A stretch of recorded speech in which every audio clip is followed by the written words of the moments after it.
but of course, enteroclysis, which is a more elegant version of the Bayer-Meal examination. I have a few slides and I'll have a few things to discuss about that. The contrast enhanced CT, of course, which is an offshoot of CT enterography, which is very much the centerpiece around which the whole story revolves in small bowel imaging today. MR enterography is, of course, a very, very important modality on its own and has now overtaken CT enterography for many, many diseases like the IBD, not so much for tumors, but for chronic diseases like Crohn's and ulcerative colitis. Magnetization transfer MRE techniques, elastography in contrast enhanced ultrasound is a very interesting topic in today's date and is very relevant. And of course, the way forward, is it going to be the PET MR enterography in the near future? Let's have a look.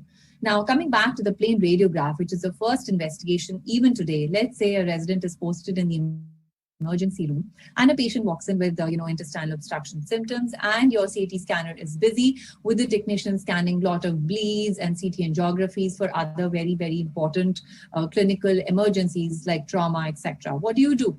Take the patient to the X-ray room, and this X-ray here is a proof that this patient has intestinal obstruction and there is no perforation in the abdomen. So as long as you can rule out perforation, I think a plain radiograph today, even now, suffices for the initial workup or management of a patient who's come with obstruction. So we can actually see in this radiograph that the transition zone lies in the right iliac fossa, which is suggestive of narrowing or an obstructive segment. And we can pretty much narrow down that this would be a stricture here. And that's the supine radiograph of the same patient and fluid levels in the erect radiograph. On post-therapy, this patient radiograph can show that the entire obstruction has been relieved. Of course, the patient had a CT enterography during his stay at the hospital, but the plain radiograph would save the day for a patient when the ER is booked. An acute toxic megacolon, again, this patient shows endobiliary catheter tube here. Patient had PSC, the catheter had been introduced because of biliary narrowing, and the patient later developed a toxic megacolon for ulcerative colitis, and this is the dilated small bowel loops which are displaced to the other side of the right side of the abdomen, and the megacolon was here. This is the operated sample of the surgical left hemicolectomy that was done for this patient. So the plain radiograph can be very important for very, very acute emergencies and to solve issues where you do not need a CT or do not have the availability of a CT in such a situation. Role of ultrasound. Now, ultrasound, interestingly, is a very, very good and robust modality on its own to detect bowel wall thickening, to look for increased vascularization on Doppler ultrasound studies, to look for strictures if we have a good technique and an experienced sonologist who's working with you day and night in the gastro department. It will be a very, very handy tool for many diseases, which I'm going to show you a few examples of. Loss of stratification can be seen real time on ultrasound. Conglomeration of intestinal loops and extramural lesions can also be detected with the help of some added techniques like contrast enhanced ultrasonography as well as elastography for tumors. It has been found to have an 85% sensitivity and 95% specificity to assess activity in Crohn's disease, which in itself is a separate subtopic on its own. So here is a B-mode image of a small bowel loop with the lumen, which shows an echogenic stripe here, which is the two mucosal surfaces of the lumen, and that's the bowel wall. This is an undistended and an unprepared bowel, but we can actually see the thickening here. Intramural fibrosis in Crohn's disease is still a challenge in ultrasound, which is where this modality is lacking, but we do have a few advances on that. Overall, it's a very cheap and dynamic modality, and there is real-time visualization of small bowel loops. All we need is a high-frequency probe for detailing after we visualize the abnormal segment on a low-frequency probe to ascertain the area or the loop which is abnormal. Hydrosonography is nothing but giving oral Peglik solutions or polyethylene glycol solutions, which we give for CT or MR enterography, and the same can be used for an ultrasound investigation. And this is called a hydrosonography, where the loops are distended with the fluid, and we get a distended loop to look at. This is an undistended lumen, which is echogenic with air, and this is the thickened bowel wall here, seen on a curvilinear probe, and this is a longitudinal section. When we try to see this section on a transverse loop, we get the signature gut wall sign, which is seen, which is alternating layers of echogenic and hypoechoic bowel wall which is seen here. And I have, you can take this slide down as a screenshot if you want, but this is given in books also. What we need to remember is the mnemonic M and M. So the mucosa and the muscularis mucosa are both hypoechoic, whereas the lumen may be variable depending on the amount of air or fluid contents within it. The serosal layer is hypoechoic usually, and the submucosa is echogenic, whereas the perienteric fat is also echogenic. Let's look at this abnormal loop where the layers are seen much better. This is a lumen of a longitudinal section of a small bowel loop, and this is pretty much hypoechoic. It has some fluid within it, and it's not very well distended. Look at the bowel wall. This is all, the gut wall signature is lost, and this is echogenic submucosa.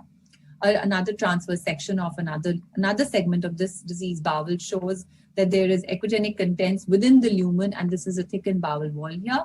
If the mural thickness is more than 4 centimeters, we know that this is an abnormal loop.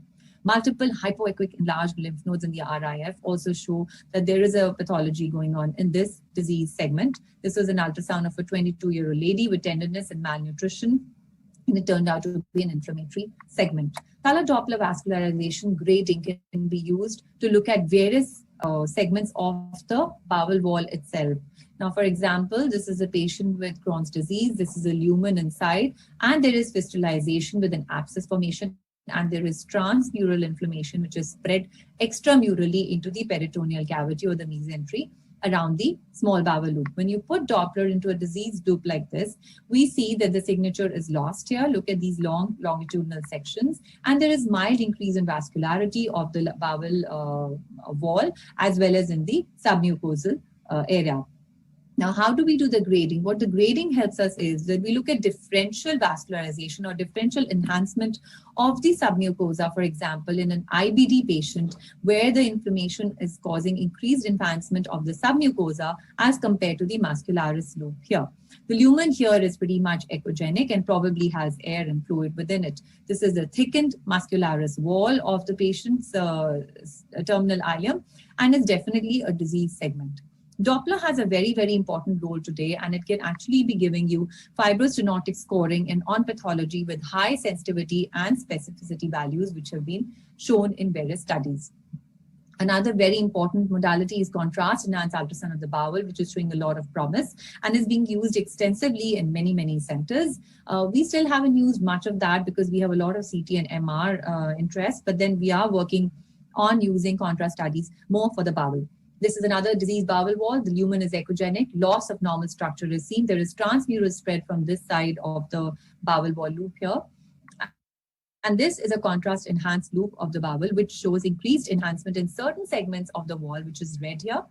And these are just color coded maps, which you can, which any software is, which is designed to capture these, which is there as a standard modality in many, many machines today. The ratio of the enhanced segment to the entire wall thickness can give you a positive predictive value of the disease segment of the bowel. Terms like peak enhancement, area under the curve, and wash in ratios of the bowel will be calculated on these softwares very easily at the click of a button, and then you can get whether there is any pathology which exists in this disease segment of this loop or not. So this is a screen to be taken as a screenshot for the residents. It says a take-home message. What do you get from ultrasound? If you have a good sonographic technique, you have to use optimization of machine settings and, of course, graded compression, which you use for an appendix scan, but even for small bowel settings, it can give you a lot of diagnosis. Addition of hydrosonography, wherever it is appropriate, for example, in IBD, or you're looking at a small bowel submucosal tumor or a leiomyoma, especially in the duodenum or in the upper loops where there is some sort of a mild obstruction, it will be easier to see the bowel if we distend it, if it is not already distended because of obstruction. The advantages over CT and MR is the fact that this is very low cost, there is high spatial resolution in CT and MR, which sometimes you can even get with ultrasound, if especially it's a disease segment. There is real-time assessment of peristalsis, and of course, Doppler can be used to assess the vascularity, and like I said, contrast-enhanced ultrasound, and now even elastography can be used to look at fibrosis of elements in the IBD population as well as in tumors. In the pediatric population and early pregnancy, this is of course the modality of choice to be used. Additional physiological information, like I said, through color Doppler and through elastography studies, which give you quantitative information of the mechanical properties of the bowel wall, such as inflammation versus fibrosis, have today made ultrasound a very, very robust modality to be using as a gastroenterologist or as a gastroradiologist. Multiple gas fill loops of bowel and obesity remain limitations of ultrasound as a technique, which is why we have to move on to some fluoroscopic therapies or techniques that we have used earlier in the past. Now, this is a picture of anybody who has worked on enterocolitis studies as a resident or in their early careers as faculty or consultants would know that this is nothing but a Billroth Stotter tube placed at the edge of the pylorus duodenal bulb, and it's ready to move into the duodenum, which is the toughest part of an enterocolitis study. What is an enterocolitis study all about? It is a nasojejunal catheter called the Billroth Stotter tube placed under fluoroscopic guidance. It moves all the way into the first segment of the jejunum, and then copious amounts of barium, which is diluted to a great dilution, are injected within the bowel loops, and we can look at various bowel wall thickening and distortion of the valvular conventus, seen the most beautifully in this modality, and no other modality except today probably the advanced MR angiography can show these folds beautifully. Neural thickening of any kind can be picked up. Bowel loop separations or additions will look up as mass effects. Chronic disease can show circumferential bowel wall thickening. Ischemic strictures, I'll show you a few examples, can be easily identified on enterocolitis studies. Fibrotic strictures can be seen real time again under fluoroscopy. And this is the image that can actually prove what I'm saying, that each and every loop, each and every conniventous valvulae in the jejunal and the feathery pattern can be beautifully identified, especially if you're doing the study through the bowel during that time. Maximum distension can be obtained. Subtle strictures can be identified. Hidden abnormalities in poorly distended bowel loops on a barium meal follow-through can be very easily picked up by an enterocolitis study. For example, look at this clover leaf appearance of the cecum here. This is a disease cecum as well as the ileocecal valve, and the terminal ileum appear to be thickened. The bowel wall is thickened here with ulceration. Nothing but a typical classical cox of the terminal ileum involving the cecum as well, and the stricturing continues up to the ascending colon.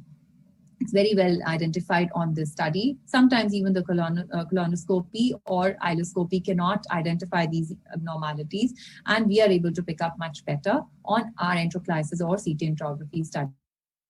What are the limitations? There are so many. It's only intraluminal, like we know barium meal follow-throughs also, although they give us a lot of information about the lumen, but only intraluminal information can be obtained. Patient compliance is the biggest issue. Nasojejunal intubation is a very, very difficult task to undertake, and it's very difficult to ingest these large amounts of oral contrast, which reduce detection of strictures and disease segments if not ingested in the right quantities. Long examination times, and poor off-hours availability of a radiologist with the expertise to demonstrate these abnormalities is a very big challenge also. This is a normal study of an enterocolitis. Look how beautifully each and every valvular conniventous is seen, and how nicely we can see the mucosal pattern of this proximal small bowel loops. And this is a disease study. Each and every thorn-like appearance of the Crohn's disease ulcerated segment here in this stricture is very well visualized on an enterocolitis study. This is a closed loop with obstruction. There are multiple strictures with intermittent areas of dilatation beautifully demonstrated on an enterocolitis study. And we know that this is the location of the disease as well as the extent and the amount of peristalsis. In fact, the functional ability of the small bowel can be very beautifully shown on a fluoroscopic live demonstration to the clinician as well. But because of the inherent lacuna that I've already pointed out, CT angiography has pretty much replaced enterocolitis today in imaging studies. It is universally available. The speed is of primary importance, and it's a major imaging option. It's less susceptible to any motion artifacts. There's a high degree of spatial resolution, and a single examination is all that is required for abdominopelvic study. Small masses and vascular abnormalities can be easily picked up. Active small bowel inflammation in more than 50% of subjects with normal mucosal ileoscopy has been picked up by CT enterography studies. Enterography can change the management in more than 50% of cases that you wouldn't even pick up otherwise. Now, what is really required for a good preparation for a CT enterography or an MR enterography study is abstain from food and drink for at least 4 to 6 hours. We do not need any bowel gases.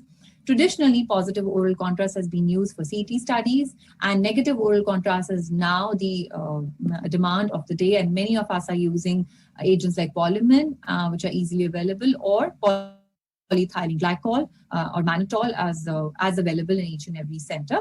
There is superior assessment of mucosal enhancement, mural thickness, and the mesenteric vasculature on use of negative or neutral agents within the small bowel loop.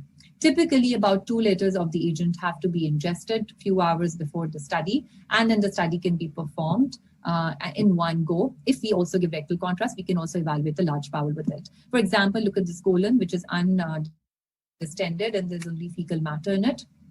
And after distension with polyethylene glycol as well as with rectal contrast, that's neutral. Here we can see a long segment of the left colon, which is involved by inflammatory disease like ulcerative colitis, and there is transmural thickening, whereas hyperenhancement is being beautifully demonstrated on this study.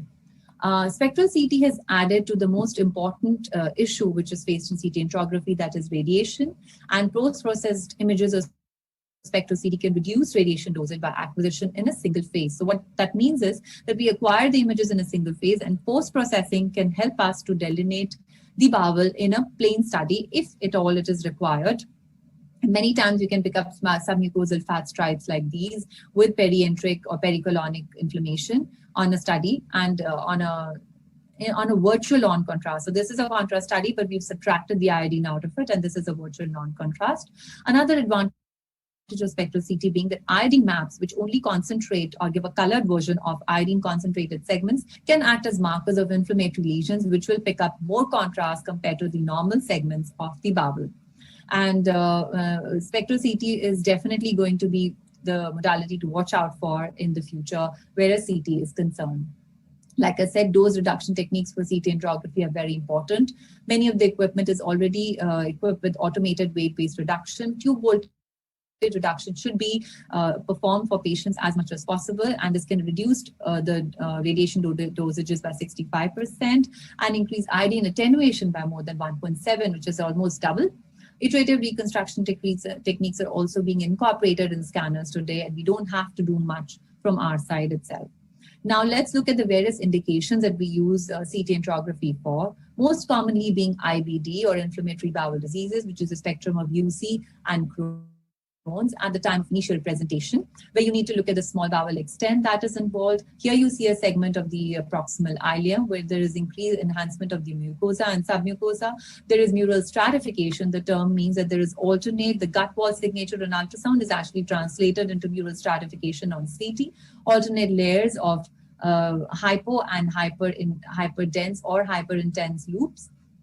And there is mesenteric fibrosis. In fact, the classical Coombs sign, which I'll be showing you, as well as multiple areas of congestion within the mesentery, which is perienteric congestion, and transmural thickening or transmural enhancement on the contrast studies, very much indicative of IBD. 49-year-old female showing involvement of the entire colon, pancolitis here with areas of thickening, entire colon all the way from the rectosigmoid up to the transverse and colon up to the hepatic flexure, showing increased enhancement, thickening, as well as pericolonic congestion, which can be seen here. Long segment ileal Crohn's disease and ulcerative colitis. This is a patient with a virtual non-contrast study, shows multiple areas of submural fat deposition, stripes, and of course pericolonic congestion. This is the localized fat proliferation, mesenteric nodes, and the classical Coombs sign that you see on a Crohn's disease. Extent of disease has to be mapped by the radiologist after classifying the patient as IBD and define the complete extent, which cannot be sometimes even seen on colonoscopy or endoscopic studies. Areas which are not accessible have to be looked at. And of course, for follow-up, we have to look at disease, whether there is any change in the congestion or perienteric nodes. For example, here, this was an active disease. Look at the nodes and the pericolonic vascular increased vessels. And here there is almost a reduction of entire vessels.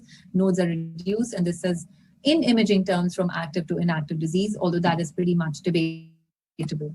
Progression and follow-up also has to be looked at. This is an ileal pouch after left colectomy, and look at the reappearance of the disease with transmural involvement, thickening, and enhancement here in the segment which is connecting the rest of the bowel to the ileal pouch. There is increase in enhancement here. The wall is thickened and enhancing with increase in presacral space. So follow-up also imaging plays a very important part.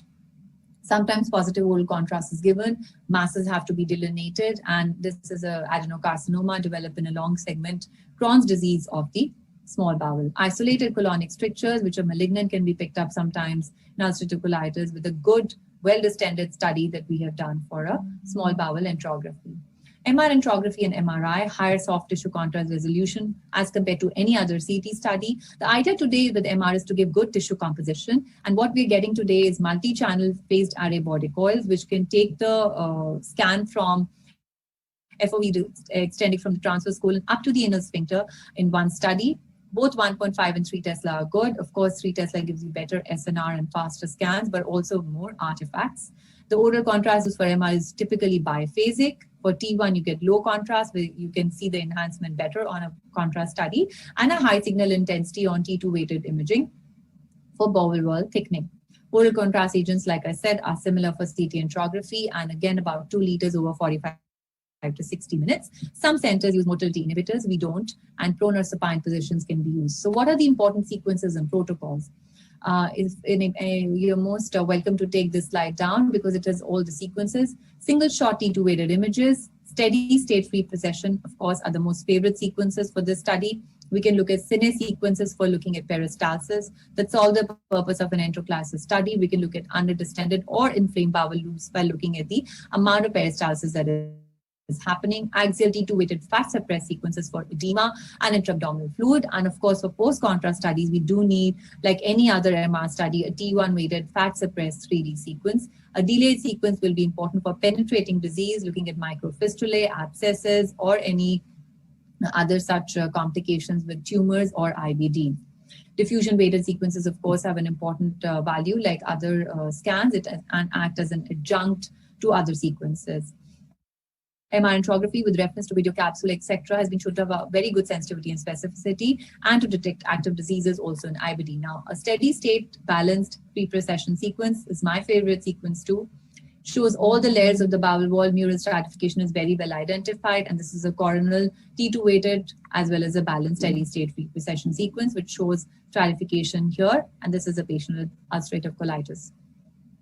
Like I said, Coombs sign can be seen without any contrast, but in a contrast study, you can actually see the perienteric congestion. A fat sat is showing enhancement of the bowel wall. That's the lumen. A T1 weighted sequence with good fat saturation gives you very good enhancement of large segments of small bowel like this. Long segment with Caesar, Coombs sign very well. It's MR enterography is today the investigation of choice for younger patients, preferred in follow-ups, as well as various pulse sequences make it a very, very robust modality. And there is good characterization of strictures. And of course, there are studies which differentiate inflammation from fibrosis. MR enterography scores are also available for IBD and coronal sequences like these, which show hyperintense contrast-filled lumen of the small bowel with the Coombs sign here, along with the thickened segment of the bowel loop, so shown beautifully on MR with all the fat. And here is a fat suppressed sequence. All the loops are enhancing, and here is abnormal enhancement of this particular loop, where this part of the bowel is enhancing. That's the lumen, and this is the perienteric inflammation and congestion. Such overlapping of sequences are the new advances today. A T1 weighted sequence with an E diffusion weighted image looks like a PET image, and you can pick up the abnormal bowel segments here. And this is, of course, an inversion recovery sequence with good fat saturation, can actually give you images like an enteroclassis study with good folds and all structures of the bowel wall seen beautifully. Let's see a few other examples apart from IBD studies, and then I can bind up quickly. A lower GI bleed is a very, very important indication. Both arterial and venous phases are required. And then we can look at this bleed here on an arterial phase and look at more contrast pooling in this venous phase study, and improve detection of even small bowel masses, including those which are submucosal based, would be better if we did a biphasic study. We routinely do a biphasic study for all our enterographies. 5 to 10% of a lot of patients with GI bleeding will be picked up on CT itself, and in patients with occult hemorrhage or stable patients and active overt bleeding, multi-phase CT enterography should be the modality of choice. In infections like either in inflammatory diseases like a Crohn's and of course Cox, which are both mimics of each other. Here, positive contrast, a very old study has been done. Hyperplastic type of Cox disease, look at the hyperplasia, must not be confused with the malignancy. Multiple nodes are seen in the mesentery, and sometimes you can see exophytic-like projection from this area. This is nothing but Cox disease. Only 10% of patients with Cox will have a positive chest finding. A small bowel tumor, exophytic gist from a small bowel loop in the distal ileum, and it is abutting the sacrum as well as the rectum here. Look at the reaction around it, and it has actually infiltrated more small bowel loops around it. This is a large segment that is obstructed, and this is nothing but a small bowel loop which is obstructed beyond proximal to the mass which is involved the distal small bowel. This patient evaluated for tuberculosis in the chest and has tubercular peritonitis with bowel wall thickening. Everything can be demonstrated with distended loops here. What all loops are involved? What is the extent of the disease? Clumped and matted, seen on a CT angiography study. Patient with chronic liver disease, multiple collateral, cirrhotic liver, a lot of ascites, is showing subacute obstruction-like features. And here we see cocooning or clumping of these loops. Nothing but a subacute bacterial peritonitis here. Has to be differentiated from tuberculosis. Patient with scleroderma had CREST syndrome, a dilated esophagus, and multiple loops appear to be fixed looking. There is dilatation, there are multiple nodes, as well as increased distension of many of the loops, and no particular segment of transition could be found. This is a patient with scleroderma. Again, intestinal obstruction with inguinal hernia. This is positive contrast was given in the wards itself when the patient came to us. And here is a large loop which is obstructed within the left inguinal fossa. Another patient where negative or neutral contrast has been given. And here is a small bowel loop fixed within the left inguinal region. And that's the proximal obstruction that you can very well visualize. Ischemia or strangulation is better appreciated if the patient has been given neutral contrast, and we can look at the vascularity of the loop which is obstructed as well as the proximal bowel to it. Ischemic bowel is a very, very important indication for angiography studies. And usually we will not give much of preparation if the patient is in acute presentation. For example, here, this is a post-liver transplant patient, a left lobe graft here, large spleen. This patient has a long thrombus extending from the portal vein here up to the superior mesenteric vein and the early part of these splenoportal confluence. And of course, we can see multiple loops of the small bowel which are edematous, engorged, thickened, and the patient has a lot of mesenteric congestion as well with ascites. Patient had ischemic bowel disease, and this thrombus had to be removed, and part of the bowel had to be excised because of the ischemic changes that had developed. Of course, our favorite, we couldn't stop a study of small bowel without talking about the carcinoid. Here is a speculated carcinoid, which is centrally necrotic. So we don't see the classical arterial enhancement, only peripheral enhancement was there, and multiple loops of the small bowel were adherent to it because of the desmoplastic reaction that we see. Again, I've shown another case of subacute bacterial peritonitis, and here is a Crohn's disease in a routine CT with an angiography-like picture, and a long segment of thickened bowel is seen. So what are the key points today? What are our available clinical options? Endoscopy is there. There is chromoendoscopy to look at inflammatory or fibrotic strictures, and of course, they have different treatments. If there's inflammatory, there's medical. Fibrosis will go in for surgery, and they look at imaging for us today to determine whether these lesions are active or inactive in disease. Contrast enhanced ultrasound has been used to characterize this inflammation. Elastography to pick up fibrosis in the bowel wall has been used, and this is a very, very good modality in the current scenario where you don't want to use CT or MR for everything. Now, three key sequences on MR: the diffusion weighted, the motility sequences, which are reduced in fibrous segments, and magnetization transfer, which is truly the highest advancement today made in MR for the bowel wall. These three can be used very actively. Diffusion can be better than gradient echo images, and it can replace T1 weighted images, and where contrast cannot be used. So cine motility sequences and motility quantification can be done to look at motility disorders, and MR angiography is probably better than CT for fibrosis assessment. Look at these PET images. And CT PET is, again, of course, a very good modality to identify bowel inflammation. And of course, for tumors, the sensitivity and specificity is very high. But I think the future lies today in PET MR angiography studies, where you will have both the biomarkers, which is ADC and SUV, available to you for ionizing radiation reduction, and compared with PET CT, and you will get a good functional picture. Just a slide on magnetization transfer technique. This is a rat model, and this is being used in fibrosis or will be used for tumors compared to the normal bowel wall, where the motility of water and collagen is being used to define the transferization or the magnetization transfer, and then thus using ferromoxidol enhanced MR angiography techniques or SPIO, which are not available in India today and also still in the research mode, but just so that you know the names of these. So let's look at what is available to us, the CT angiography and MR angiography. This is a chart you're most welcome to click right now for comparison. And of course, we've done all these points. What I would say is that in comparison to CT, MR was more multiphasic, shows bowel peristalsis in comparison to CT, and can also give you a clue on physiology of the loop. This is altered in certain conditions, and it's more informative than CT angiography when IV contrast cannot be administered to the patient.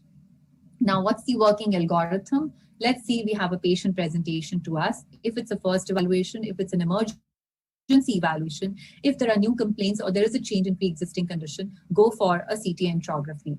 In a follow-up disease, in a young patient, in a pediatric child or a pregnant early patient, disease activity is already known. If you're looking for a treatment response, go straight for either ultrasound and Doppler or MR angiography, and rarely the role of PET CT or MRI can be used. So this is a working algorithm that we use, and you're most welcome to take that for yourself as residents.